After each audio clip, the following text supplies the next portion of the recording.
This is Cerebral Cinema. Movies of the mind. Who knows what evil lurks in the hearts of men? The shadow knows.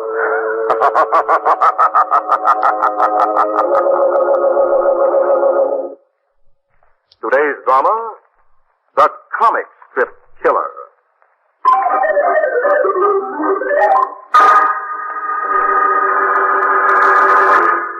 2 weeks ago, at a busy midtown intersection, a well-dressed middle-aged man starts uncertainly across the street against the red light. Hey, mister, look out! You're going to get hit! Oh, he got it. Lucky the driver just grazed him, though. Hey, mister, you all right? All right. Poor guy must have fainted. Holy smokes, this guy's dead.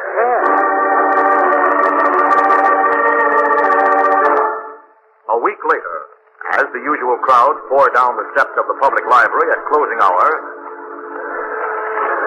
an elderly woman starts down, then suddenly plunges forward headlong, and comes to rest in a twisted heap at the bottom step. Too bad her heel must have caught in the steps. Took a nasty fall. You all right, madam? Madam! Why, she's dead!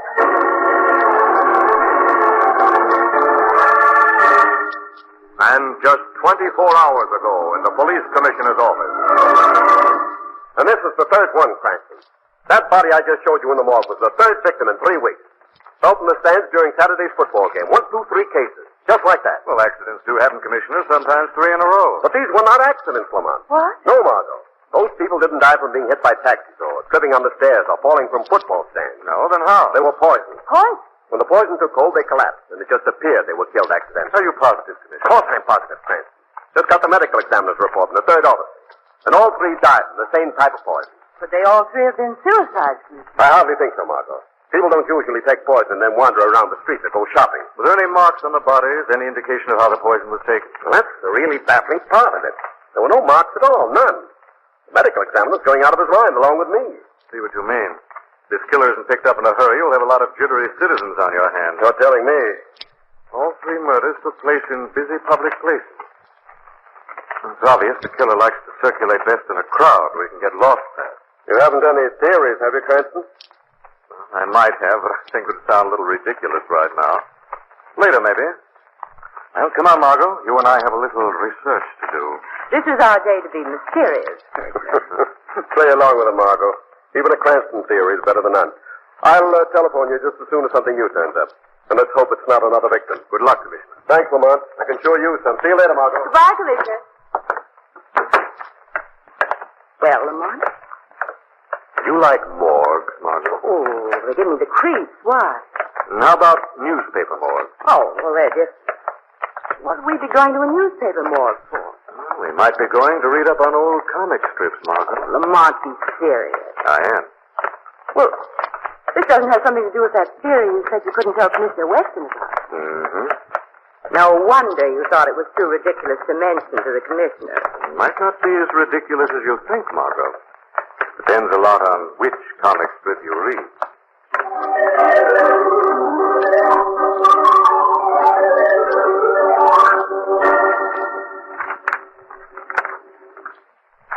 I fill this needle and send the next victim on a one-way trip to Never Never Land. For heaven's sake, Lamont, what are you mumbling? Huh? Oh, sorry, darling. I've been poring over those old comics just for the last 15 minutes. Don't you think it's about time you told me why this sudden interest in the funny papers? I've been arranging these comic strips so they fall in sequence for the past month. Here, look here. It's Jack Prescott's detective story strip. Yes, featuring his latest weird character. This time, an elusive and deadly gentleman known as Hypo. Listen to this caption. Hypo, new type of killer who's traded the old-fashioned automatic for the modern hypodermic needle. Ooh, horrible. Horrible and fascinating to 2 million readers, to 4 million on Sunday. It looks like an emaciated version of Boris Karloff. Tall, thin, dresses all in gray, so it should be difficult to identify. Go on, darling. Let's see. He eliminates his victims with a hypodermic needle filled with a new, fast-working poison. It always attacks in crowded areas. Come on. You don't think there's some connection between those three mysterious murders and this comic strip character? I think there might be, Margot. Of course, we still don't know how the killer actually committed the murders, but we do know the victims died of poison and that they were attacked in crowded areas. Yes, that's true. Some crazy killer might have been inspired by this idea, or some homicidal maniac has really taken these comic strips to heart. How awful. Well, this man who draws this character, this Jack Prescott, he must be practically a psychopathic case himself. Oh, I understand Prescott's a very mild, home-loving man. He's one of the best liked cartoonists in the business. Do you know him, one? Well enough to bluff my way through a social call. Well, do you think he'd be able to tell you if there's any basis for this theory of yours? He might, Margot. He has a studio over on Park Place. Why don't we go over and see?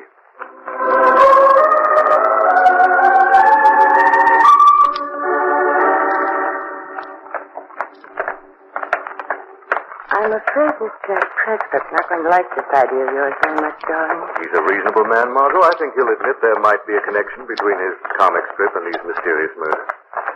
Oh, here we are.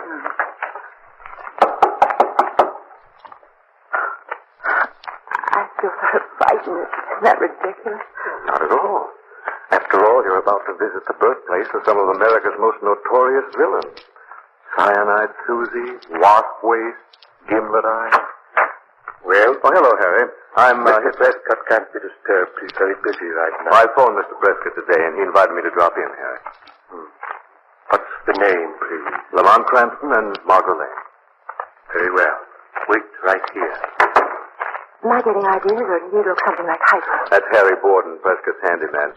The story goes he serves as everything from Prescott's butler to chauffeur. He's supposed to have modeled for Hypo. He isn't exactly the kind of person I'd have around for a man Friday. Mr. Prescott will see you. But don't stay too long. Trying to make a deadline with Cindy. Thank you, Harry. Come in, Margot.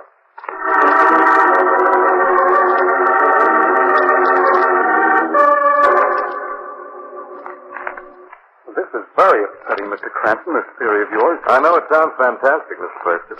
Well, all I can say is that this gives me a new reason for wanting to get out of the crime comics and switch to something lighter. But, Mr. Prescott, you've made such a great success in this field. Oh, thanks, Miss Lane, but I'm beginning to find it a little depressing, dreaming up monsters and ogres. A little exhausting, too. Exhausting?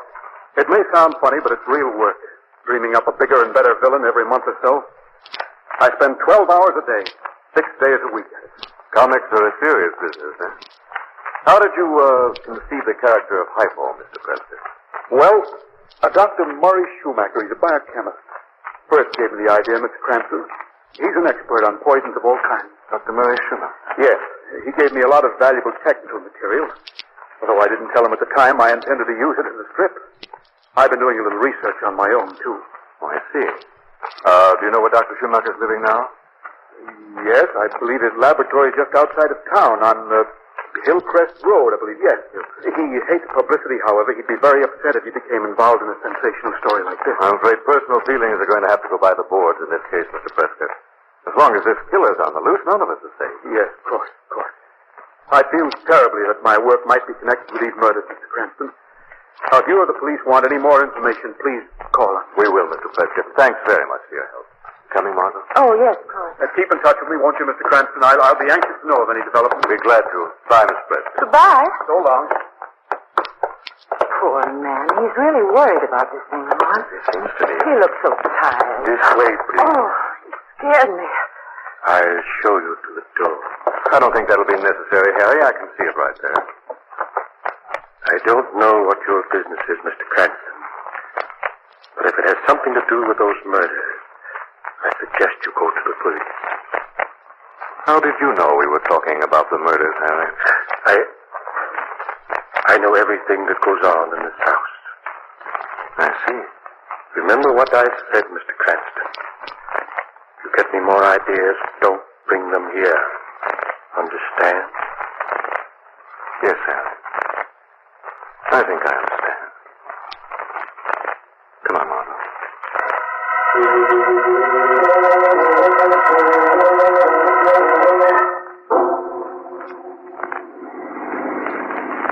Lamont? Darling, you haven't said a word for 10 minutes. Oh, I'm sorry, Margot. I was just thinking about our talk with Jack Prescott. Also the fact it might be worth checking into Harry Borden's record. Good idea. Where are we going now, Dr. Schumacher? No, Margot, not until I've had a chance to check on an idea that just occurred to me. That sounds very much as if you're going to drop me off at home. I am, darling.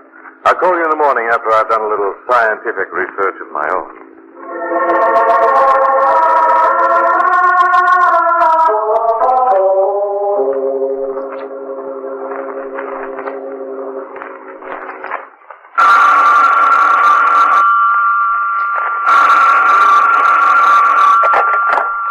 Hello.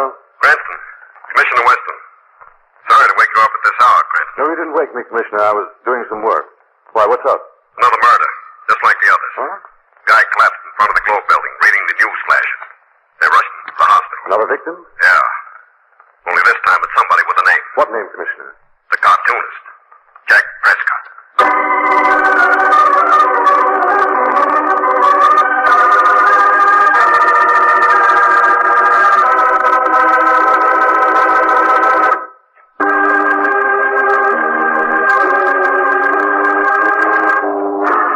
Jack Prescott, creator of the comic strip villain Hypo, is the fourth victim to fall as a mysterious killer continues to elude the police. Cranston, Margot, and Commissioner Weston are at the hospital bedside as a doctor examines the semi-delirious Prescott. It's all my fault, I tell you. All my fault. I created a monster with my own pen. He's spreading death in the streets. Now, there now, Mr. Prescott. No, Take it easy. I'll never draw hypo again. Never. Try and rest, Mr. Prescott. No. You step over here, please. What a shame. Terribly upset. He's taking it hard. You think it's mostly mental, Doctor? Oh, we should be able to send him home today. Any idea what kind of a drug it is, Doctor? I can't say, Commissioner, but whatever it is, he didn't absorb enough of it to make serious trouble. Probably squirmed away before the killer could inflict a full dose. But how the killer injected the stuff is another question. I can't find a mark on the patient. That's been puzzling us. We'll let you know if we learn anything new, Commissioner. Thank you, Doctor. Well, if you'll excuse us, Margaret and I'll walk out with you, Commissioner. Goodbye, Doctor. Goodbye, Doctor.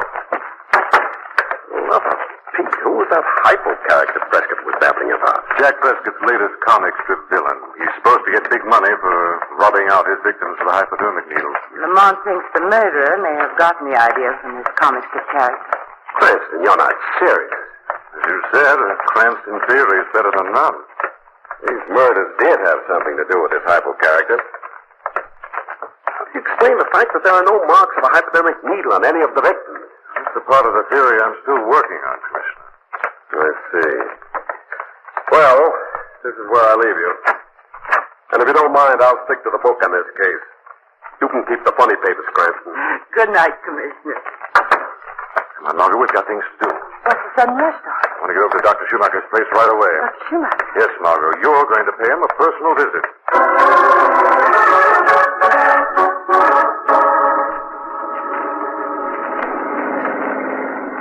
Now, just a second, darling. Let me get this straight. I'm to interview Dr. Schumacher as a newspaper reporter. Is that right? That's right. Get him to talking, Margot. Find out all you can. Well, suppose he doesn't want to talk to the press. Well, an interview may flatter his ego. From what Jack Prescott said about him, I'm not exactly looking forward to finding myself alone with this Dr. Schumacher. You won't be alone, Margot. The shadow will be there, too.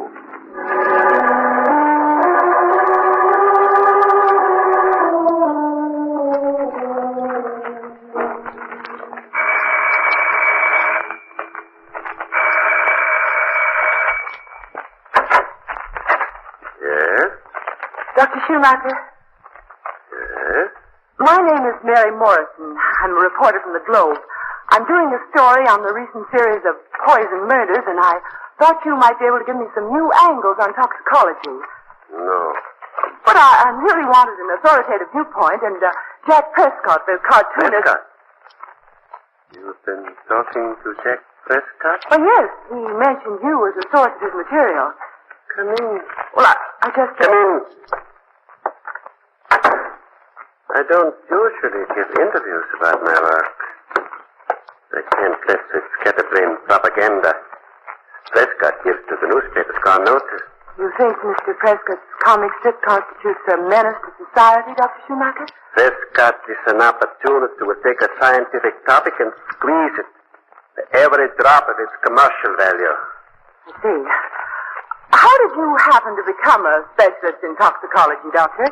Poison can be one of the most interesting as well as beautiful things in the world, my dear. Beautiful, did you say, Dr. Schumacher? Yes. Poison kills the undesirable. What? Yes, like trees, insects, animals, people.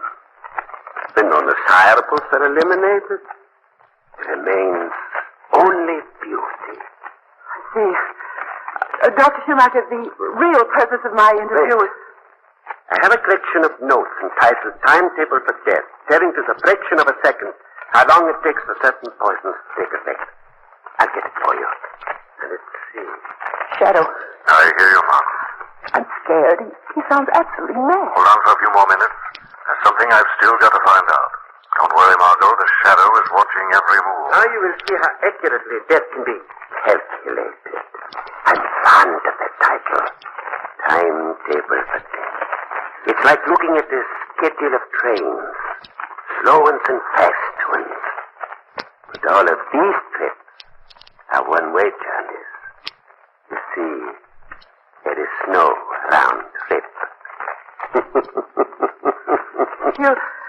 You have a laboratory, too, I suppose, Doctor? Yes.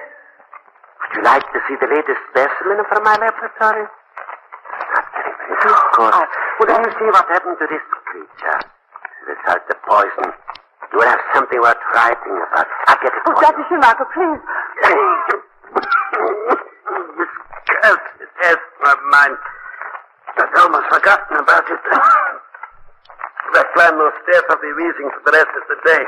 Excuse me a minute. I'll get someone who can get it. All right, Margot, get out fast. Shadow, I haven't found... Never mind that now, Margot. Just get out of here. Hurry.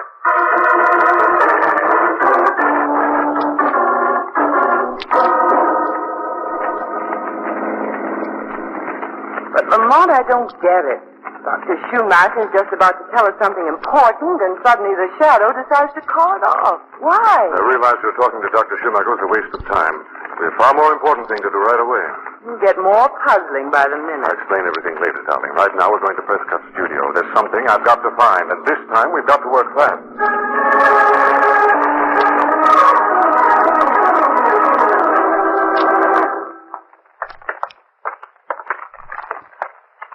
Now, this passkey will get you in the front door here. I'm going in through another entrance. When you get into Prescott's studio, your job will be to delay intruders, whoever they may be. Oh, don't take too long, Lamont. This decoy business is beginning to wear on my nerves. I won't. Good luck, darling.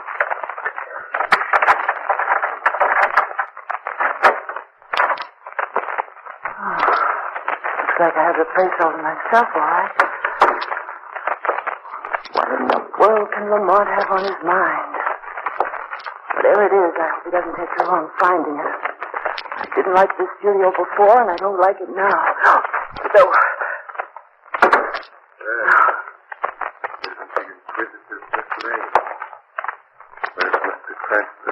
Oh, hello, Harry.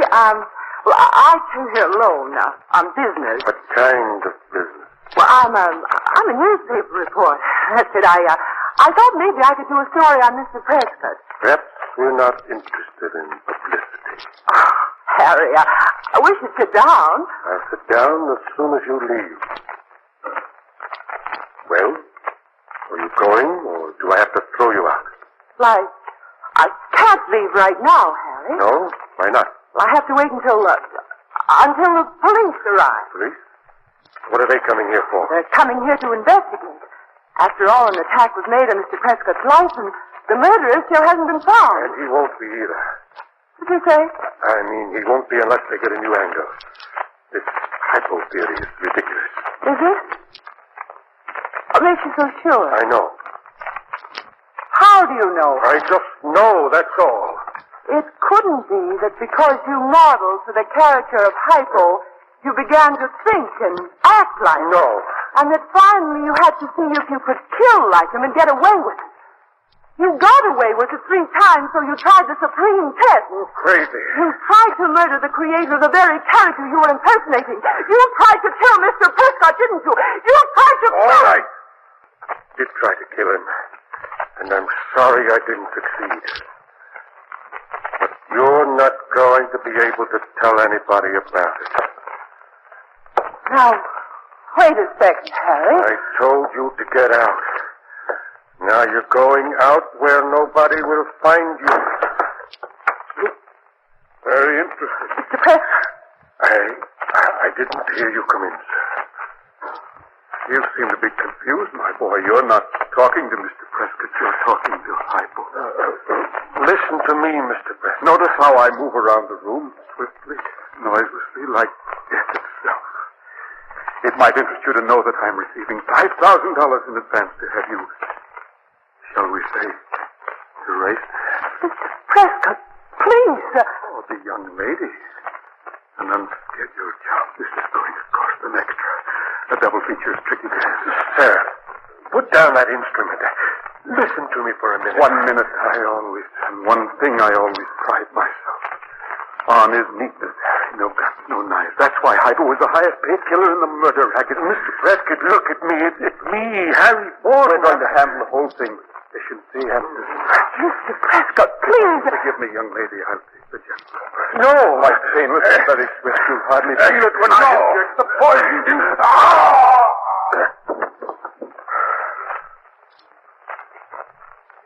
Killed. Yes. Now you, young lady. No. Quickly, we... What happened? Someone's holding my arm. Who's holding it? Who are you? This is the Shadow. Shadow. Another killer as elusive as the great Hypo. Shadow is no killer, Prescott. I'm here to keep people like you from killing. You'll never stop me. I'm the greatest of them all. A modern murderer who injects death with a hypodermic needle. It's merely a horrible distortion of your mind, Prescott. I'm not Prescott. I'm Hypo, the great killer. You've killed, yes, but you're not a killer. And murdering characters is only a creation of your overwrought imagination and exhausted brain. Hypo, the great killer. You're an artist whose facile mind has played a terrible trick. Hypo, the great... And you'll pay for your crimes, not by death, but in an institution. I'm Hypo, the great killer.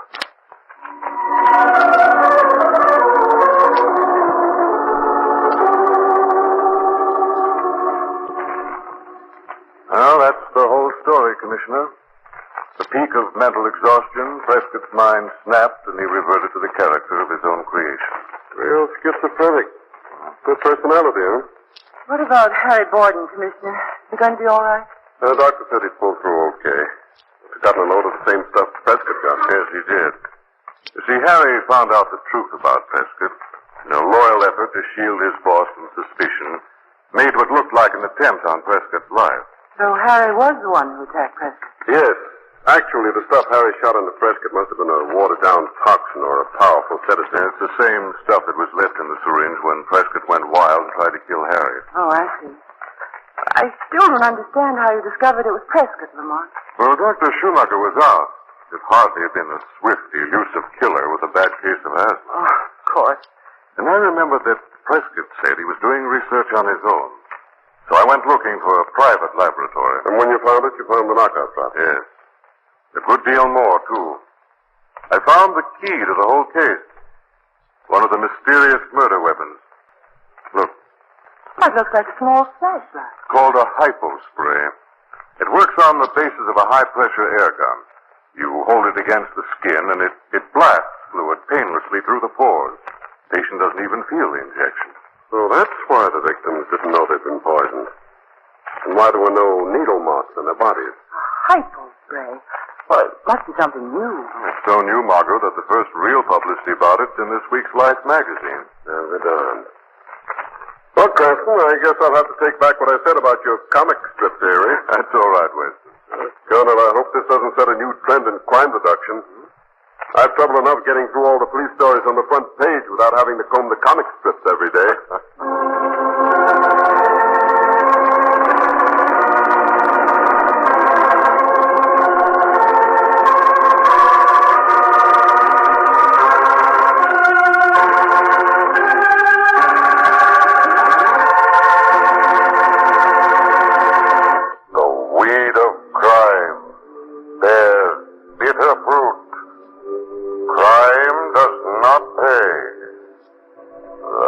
Shadow now.